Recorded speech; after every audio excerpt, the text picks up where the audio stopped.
And that brings us to Hagia Sophia. This is, of course, one of the most remarkable architectural structures in world history, one of the most famous churches in all of world history. It was built during the time of Emperor Justinian in the early years of the 6th century. It was built as a Christian cathedral, and at the time it was the largest human-made structure, cathedral in the world, and would remain so for 1,000 years until the building of the cathedral in Seville, in Spain, in the early 1500s. So a most remarkable structure. But look at the incredible architecture also, that grand dome. The grand dome, called a pentative dome because it sits on a square base, and it was the first of its kind, and established a new landmark in architectural history that would be not only marveled, but it would be imitated and expanded upon for all of the time since then, but especially during the Ottoman period. So this church was established with Greek architects, and even the name itself, the original name, Hagia Sophia, the Holy Wisdom, recounts the Greek spirit. Of course, this was a Greek place. It was the capital of the Eastern Roman Empire. By the time of Justinian, the Western Roman Empire had fallen to the conquest of Rome by the Germanic tribes. The Eastern Roman Empire in Justinian's time still had much of the territory of the whole Roman Empire, in other words, parts of what had been the Western Roman Empire. But this was the center of power and the center of glory. And Constantinople was the new Rome, in effect, especially after the fall of the Western Roman Empire. This church would remain, therefore, the central church for almost a millennium to come, in fact. Now, many decisive events took place in Christianity during this period, but the most significant in history was that Christianity, in effect, divided into two parts, just like the Roman Empire had. Because of the vast expanse, Christianity itself fell into two parts, into a Western or Roman part that would be led by the Pope, and into an Eastern or Orthodox part that would be led by the patriarchs of the Orthodox Church. For the first several hundred years of Hagia Sophia, this was not the case. There was one Christendom, and Christendom was ruled by 5 main centers of episcopal control, the so-called pentarchy. What were the 5 centers of Christianity? They were, of course, Rome as the center of the Church of Peter. They were Constantinople. Here was the second. There was Alexandria, the great city that Alexander the Great had established in his conquest of Egypt in the late 4th century BCE. There was Antioch in Asia Minor, another great center of Christianity.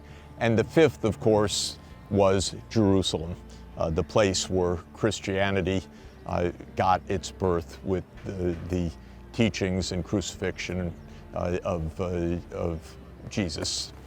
So the pentarchy shared the power of the church, but the first Rome and the second Rome were in a relatively dominant position in their respective regions, and they were competing for power.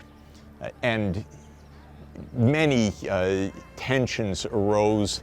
Some were theological, some were linguistic, because Western Christianity was Latin-speaking and Eastern Christianity was Greek-speaking. So language itself was a divide, just as it had been in the Roman Empire itself. And politics was playing a role, because the Patriarch was appealing to the Pope.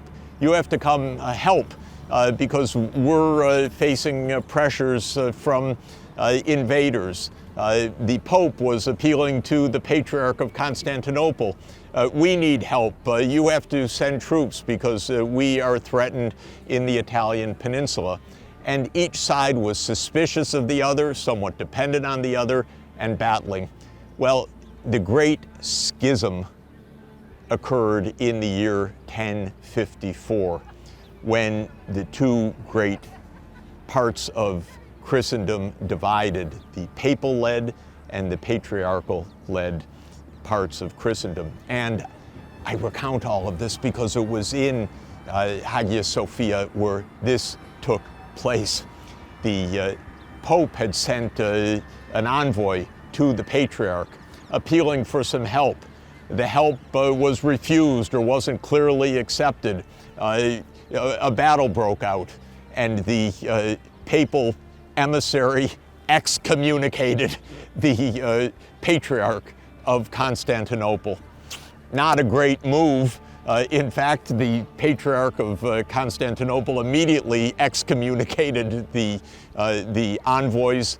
The schism occurred in 1054. And the truth is, for the next 1,000 years, though there were attempts to repair, end the schism, the two parts of Christendom never did reunite, although we're in a period now where there is increasing collegiality and much more common feeling. And indeed, Pope Benedict, in the early years of the 2000s, came to this place exactly to emphasize that the two parts of Christendom need to reunite. They never have, and the tensions of East and West were to flare several times in very serious ways.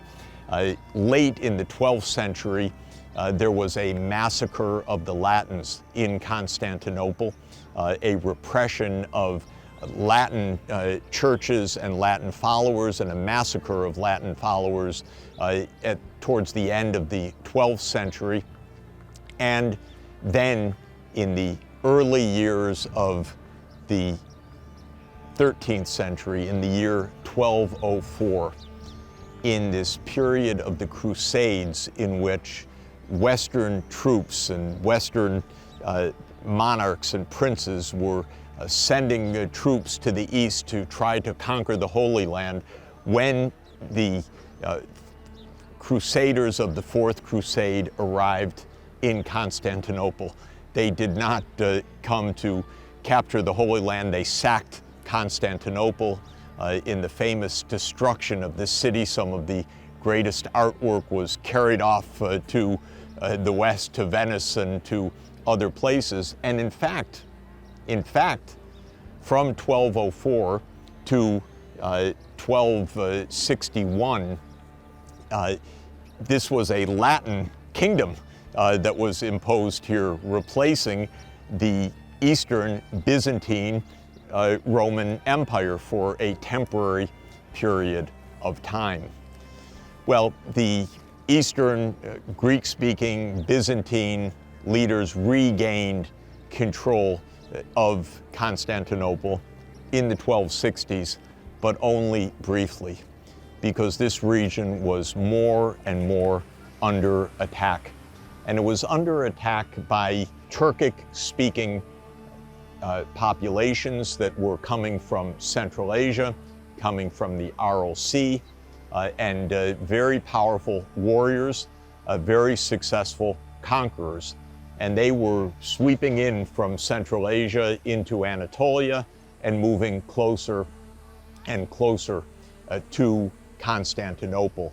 And the Seljuk Turks, who were at that point converted to Islam, were a huge threat and capturing more and more territory of the Byzantine Empire.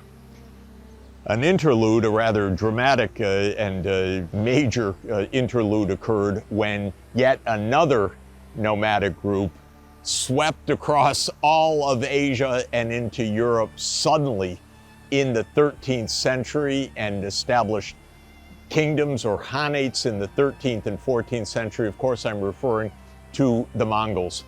The Mongolian conqueror Genghis Khan and his sons created a vast empire. In fact, for a brief time, the largest land-based empire in the history of the world.